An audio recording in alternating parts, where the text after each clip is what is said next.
Assalamualaikum warahmatullahi wabarakatuh. Waalaikumsalam. Berjumpa kembali bersama kami dalam channel YouTube Zuli Sufi.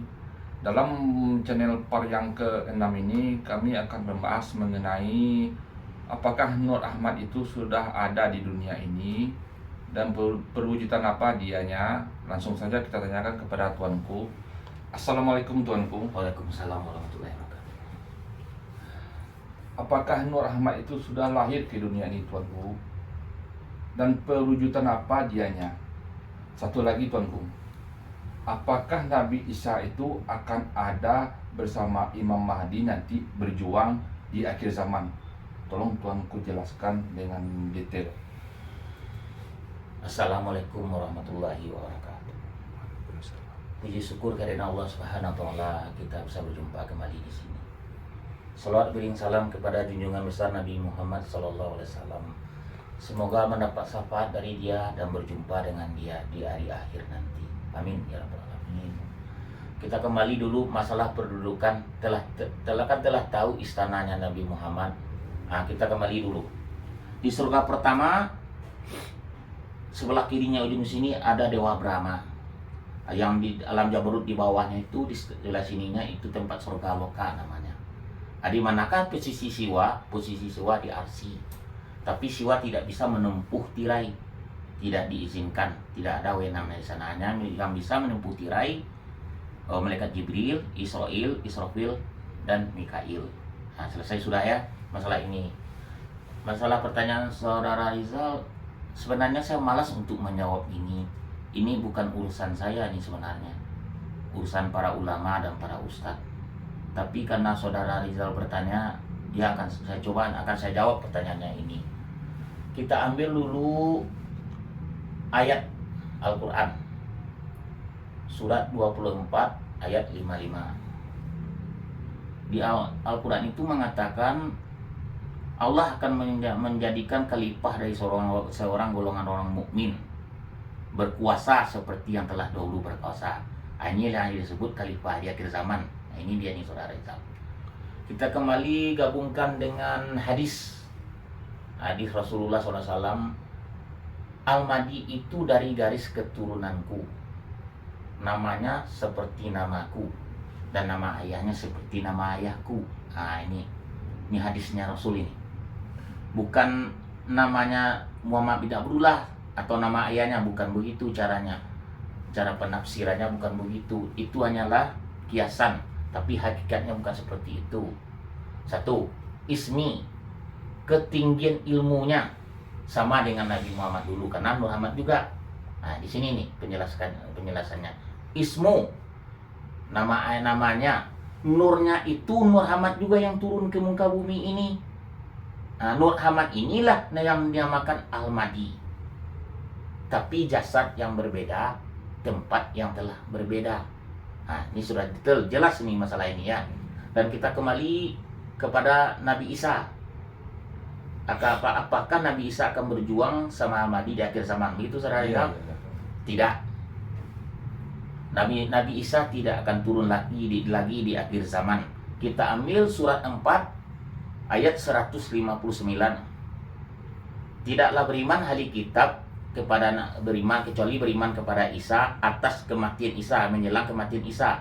Dan Isa itu turun hari kiamat, bukan akhir masa, kata Al-Quran. Hari kiamat.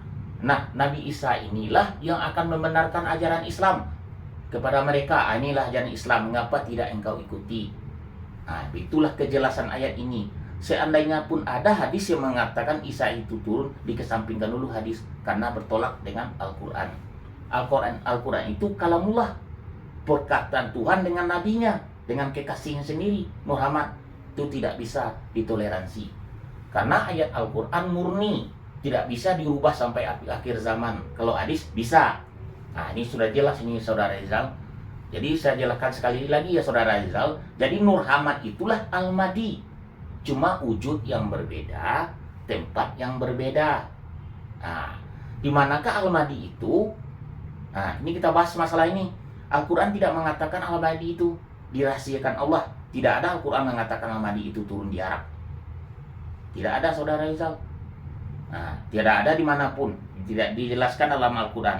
Tapi kalau pendapat ilmu yang saudara Rizal tanyakan kepada saya, Al-Mahdi itu turunnya di Indonesia, adanya di Indonesia. Nah, sekarang kita kembali masalah Al-Mahdi ini. Di manakah lahirnya Al-Mahdi? Nah, kami gitu. Al-Mahdi itu adanya, memang dalil tidak terlalu kuat, tapi kan saya jelaskan sedikit. Al-Mahdi itu adanya di Sumatera Barat. Nah, jelas saudara Rizal? Kenapa begitu Tuanku? Ya karena nanti ketika kabupatennya Kabupaten Tanah Datar. Nah, kenapa begitu kata saudara Rizal? Coba cari kitab Nabi Ibrahim. Dalam kitab Nabi Ibrahim telah mengatakan pemimpin akhir zaman itu akan lahir di tanah tinggi, yaitu tanah datar. Itu salah satu dalam kitab Nabi Ibrahim. Nabi Ibrahim itu usul fikih, usul dari segala Al-Quran, Nabi Ibrahim. Yang kedua, perkataan tokoh besar Hala Sufi akan membenarkan ajaran ini di akhir masa akan lahir seseorang itu di matahari terbit di Tanah Ameh. Tanah Ameh itu bahasa apa? Asap Padang. Kalau emas baru dunia. Nah, itu udah jelas. Itu yang kedua. Yang ketiga, perkataan Siti Jenar. Apa kata Siti Jenar? Carilah anak yang terbuang, carilah anak nan terbuang, nan indah punya rumah. Itu bahasa apa? Bahasa Sumatera Barat. Nah, jelas sudah detail ini. Dan kita kembali kepada Bani Tamim. Nah, ini saudara Rizal nih, Bani Tamim ini ya. Bani Tamim. Apa tuh Bani Tamim? Tak itu titik dua dan dikembalikan satu ke dunia. Nah, ini kita bahas masalah ini. Batu dulu tidak ada titik. Ini detil sedikit saja ya saudara Rizal ya. Kemudian dia ada titik, dijadikanlah dia Bani Bungsu namanya Bani Tamim itu. Nah, jelas. Kenapa saya katakan di Minang Bani Tamim. Ya kan? Ta itu tanah, min itu Minang. Jelas sudah ini masalah ini. Jadi siapa yang percaya atau tidak terserah. Saya telah mengatakan sedetil-detilnya perkataan ini dan ilmu ini. Kalau ada keraguan itu saya tidak bisa mengatakan lagi kan. Yang penting saya telah jujur dalam masalah ini. Nah, apakah ada saudara yang tanyakan? Jadi Bani Tamim itu kan tanah Minang Melayu, Tuanku. Tanah Minang, bukan tanah Melayu, tanah Minang itu. Dan tidak ada tanah Melayu. Melayu itu dari Minang dasarnya. Jadi orang Melayu itu orang Minang dasarnya, di tanah Minang. Kalau itu dikaji, anak Nabi Nuh itu yang jadi raja dulu di Pagauyung. Jadi itulah dinamakan Bani Tamim. Memang itu tidak ada dalil dalam Al-Quran. Kadang-kadang ilmu ini saudara Rizal perlu dalil Al-Quran. Contohnya mau sholat ada dalil, ya kan? Mau puasa ada dalil. Tapi ilmu ini ada yang perlu dalil, yang tidaknya pengalaman, pengetahuan. Umpama kita berzikir tengah malam, dilepaskan sukma menjadi cahaya, menujulah titik terang bulan purnama, kita melewati langit dan bumi. Itu tidak perlu dalil. Kayak konten yang kelima itu pengalaman dan pengetahuan dilihat. Kalau dalil itu surga neraka itu perlu dalil, sholat perlu dalil, puasa perlu dalil. Ini bedakan ya, mana yang menonton channel ini dibedakan.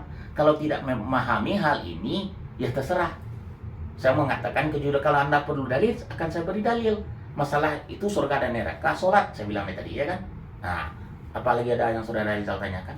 Sebenarnya ada Tuanku, tapi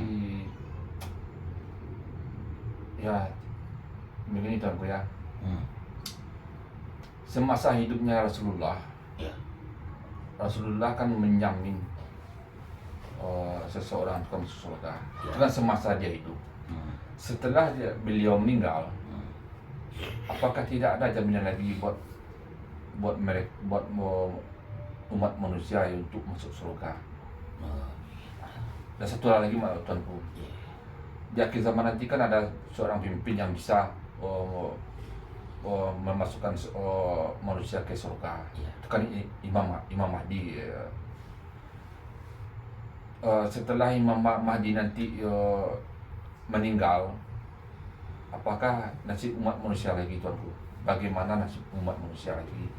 Tolong Tuanku jelaskan secara pemahaman Tuanku lah. Iya, secara detail namanya. Setelah Rasul meninggal, di zaman Rasul memang Rasul telah menyamin. Seorang sahabat katanya, apakah aku ini termasuk masuk surga? Ya Rasul, ya masuk. Itu di zaman Rasul. Setelah Rasul meninggal tidak ada jaminan masuk surga. Cuma keringanan Rasul ada, bisa di alam Jabarut disampaikan. Itulah dikatakan orang ke alam ketenangan, penantian, nanti hari kiamat dibangkitkan, nah ruruh tadi dibangkitkan kembali. Itu dia di alam Jabarut namanya. Nah, jadi jangan salah paham setelah Rasul meninggal nanti kita masuk surga, tidak. Karena apa? Setiap diri akan dipertanyakan. Contoh tangan, perkataan, kaki juga dipertanyakan. Makanya akan menunggu dulu di alam Jabarut. Tapi di zaman Rasul itu sudah jelas yang berjuang sama Rasul. Setelah Rasul wafat, tidak ada jaminan masuk surga, cuma 30% bisa ke alam Jabarut.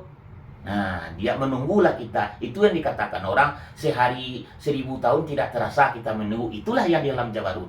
Nah, soal yang kedua, Saudara Rizal, setelah Al-Mahdi meninggal, ini dipertanyakannya harusnya ke Al-Mahdi ini, Saudara Rizal. Apa Saudara Al-Mahdi yang harus ditanya seperti ini kan? Apakah setelah Al-Mahdi meninggal, bagaimana umat Islam ini atau umat manusia ini setelah itu? Kan begitu tadi.